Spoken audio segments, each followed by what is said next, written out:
નમસ્તે મિત્રો, આજે શોર્ટ ફિલ્મ મંત્રાના પ્લેટફોર્મ ઉપર અભિષેકભાઈને મળવાનું થયું અને તેમની સાથે થોડા વિચારોનું આદાન પ્રદાન કરવાની વાત થઈ.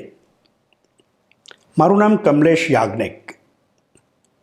સુરતના the southern Gujarat chamber of commerce અને ઇન્ડસ્ટ્રીના પ્રમુખ પદનો ભાર મેં સંભાળેલો.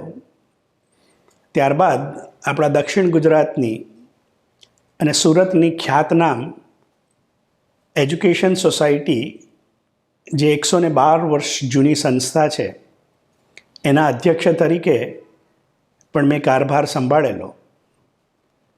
અને ગુજરાત ગવર્મેન્ટની પ્રાઇવેટ યુનિવર્સિટી એક્ટ હેઠળ આ સંસ્થાની અંદર સાર્વજનિક યુનિવર્સિટીની સ્થાપના કરી તેના પ્રથમ પ્રેસિડેન્ટ તરીકે પણ મેં જવાબદારી વહન કરી હતી.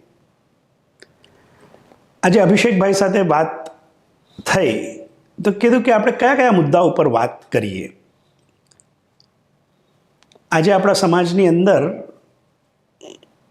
ઘણું બધું થઈ રહ્યું છે અને આપણે બધા જ સામાજિક પ્રાણી, એટલે આપણી જે પણ એક્ટિવિટીઝ હોય એની અસર સમાજ ઉપર ચોક્કસપણે થાય જ. કદાચ આપણે એમાં ધ્યાન રાખીએ કે આપણે બેખબર હોય, પણ આપણે જે કરીએ છીએ એની અસર સમાજ ઉપર ચોક્કસ થવાની. અને સમાજ એટલે કોણ? સમાજ એટલે આપણું કુટુંબ, આપણું રાજ્ય, આપણું રાષ્ટ્ર, એટલે બૃહદ સમાજની આપણે વાત કરીએ છીએ. હું શિક્ષણ સાથે સંકળાયેલો છું. સુરત શહેરના ખ્યાતનામ સમાજ શ્રેષ્ઠી શ્રી ગોવિંદભાઈ ધોળકિયાની એક સંસ્થા SRK નોલેજ ફાઉન્ડેશન, તેમની સાથે પણ હું હાલ કાર્યરત છું. દર વર્ષે સ્વિટ્ઝરલેન્ડની અંદર ડાવોસમાં જાન્યુઆરી મહિનામાં એક કોન્ફરન્સ થાય અને એમાં વિશ્વના ખ્યાતનામ લોકો ત્યાં ભેગા થાય, પોતે વિચાર મંથન કરે અને આવનાર સમયમાં માનવ જગતની સામે કયા કયા પ્રશ્નો ઉદ્ભવવાના છે તેની ચર્ચા કરે. અને આ જે મેળાવડો છે એનું નામ છે વર્લ્ડ ઇકોનોમિક ફોરમ. આ વર્લ્ડ ઇકોનોમિક ફોરમની અંદર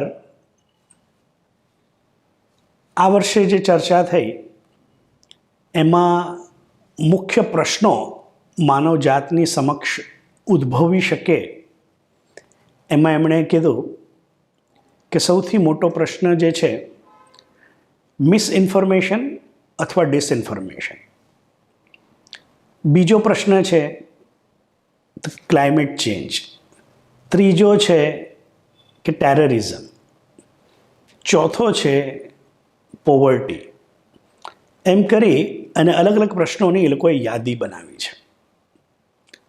અને આ બધાની અંદર કે આપણે એમનું જો નિરાકરણ કરવું હોય આ પ્રશ્નોનું તો શું કરવું પડે? તો એક જ જવાબ જે મળે છે, જે સાંપડે છે, એ છે શિક્ષણ.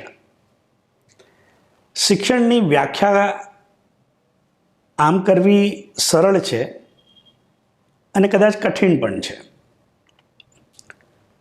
શિક્ષણ કોણ આપે? તો કે શિક્ષક. અને શિક્ષક એટલે કોણ એની પણ વ્યાખ્યા કરવી સરળ લાગે પણ કઠિન છે. શિક્ષણ અને કેળવણી એ બંને શું છે? એ બંને વચ્ચેનો ભેદ શું છે? એ વસ્તુ આપણને જો ખબર હોય તો આપણે માનવજાતનું કલ્યાણ કરવામાં ઘણું બધું યોગદાન આપી શકીએ. ભારત દેશની અંદર 2020ની નવી એજ્યુકેશન પોલિસી ઘણા વખત બાદ અસ્તિત્વમાં આવી અને આ પોલિસી હેઠળ શિક્ષણ કેવું હોવું જોઈએ, શૈક્ષણિક સંસ્થાઓમાં કેવા કેવા પ્રકારના અભ્યાસક્રમો હોવા જોઈએ તેની વાત આલેખી છે. અને આજ સુધી આપણને પ્રશ્નો જે પણ સતાવે છે, માનવ જાતે માત્ર ને માત્ર જેમ જેમ ઉત્ક્રાંતિ કરી તેમ તેના જ્ઞાનની અંદર પણ સતત સંવર્ધન થતું રહ્યું. એક સમય એવો હતો કે પેઢી દર પેઢી જ્ઞાનની અંદર ઉત્ક્રાંતિ દેખાતી નહીં. આજનો દોર એવો છે કે નવનવી વાતો સતત સમાજની અંદર આવી જાય છે. એક જમાનો હતો ટેકનોલોજીકલ ચેન્જીસ વેર બેર મિનિમલ. એમાં કોઈ પણ પ્રકારનો આપણને તફાવત ન દેખાતો.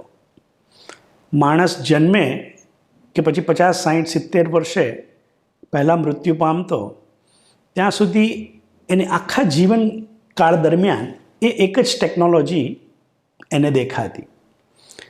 જ્યારે આજે જે યુગમાં આપણે જીવી રહ્યા છીએ, અને મારી દૃષ્ટિએ એ ઘણો જ સર્વશ્રેષ્ઠ યુગ છે,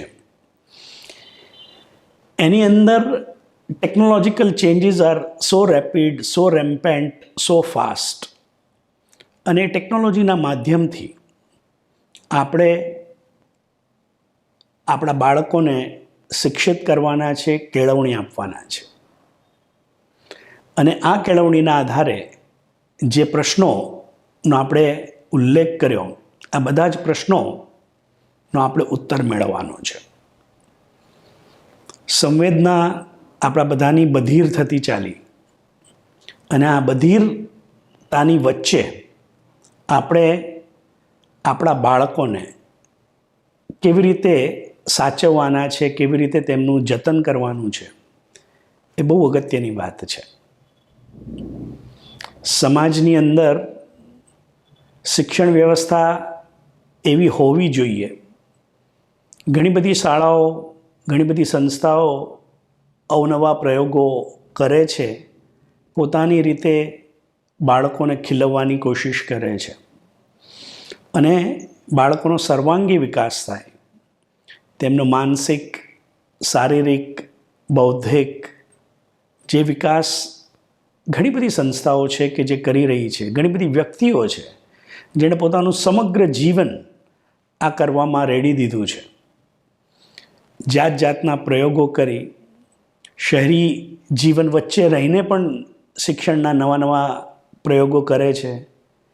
ગ્રામ્ય વિસ્તારમાં જઈને ગામડાના વિદ્યાર્થીઓને અલગ અલગ રીતે ભણવે છે, મૂલવે છે, ચકાસે છે, અને સારા વ્યક્તિ નિર્માણ કરવાનું કાર્ય એ લોકો કરી રહ્યા છે. જે શિક્ષણ વ્યવસ્થા જે છે, મારી દૃષ્ટિએ સૌથી મોટી વાત એ છે કે આપણે આપણો જે ધર્મ છે, આપણો ધર્મ એટલે આપણી જવાબદારી, જે સમાજ આપણી પાસેથી ઈચ્છે છે એ કરવું જરૂરી છે. શિક્ષક તરીકે મારો ધર્મ છે શિક્ષા આપવાનો, વિદ્યાર્થી તરીકે મારો ધર્મ છે વિદ્યા પ્રાપ્ત કરવાનો. આ વાતને બહુ સહજતાથી બાળકો શીખી શકે, શિક્ષકો પણ આ જવાબદારીને પોતાનો ધર્મ સમજીને અદા કરે, તો વિશ્વ છે, પ્રશ્નો છે જ, અને છતાંય આ પ્રશ્નોમાંથી આપણે વ્યવસ્થિત રીતે બહાર આવી શકીએ. નવી એજ્યુકેશન પોલિસીની અંદર સરકારે સંસ્થાઓને છૂટ આપી છે કે તમે એક જ અભ્યાસક્રમ તમે મૂકો નહીં, પણ તમારી જે આજુબાજુની ભૌગોલિક પરિસ્થિતિ છે, તમારી આજુબાજુની જે સ્થિતિ છે, એનો ઇતિહાસ છે, એને ધ્યાનમાં રાખીને તમે અવનવા વિષયો વિદ્યાર્થીઓની સમક્ષ મૂકી શકો. આજે ઇન્ટરનેટના યુગમાં, સોશિયલ મીડિયાના યુગમાં સત્ય શું છે અને સત્ય જે દેખાય છે, અને સત્ય જે દેખાય છે એની નીચે અસત્ય છે એ બે વચ્ચેનો ભેદ પારખવાની શક્તિ આજે આપણી પાસે નથી.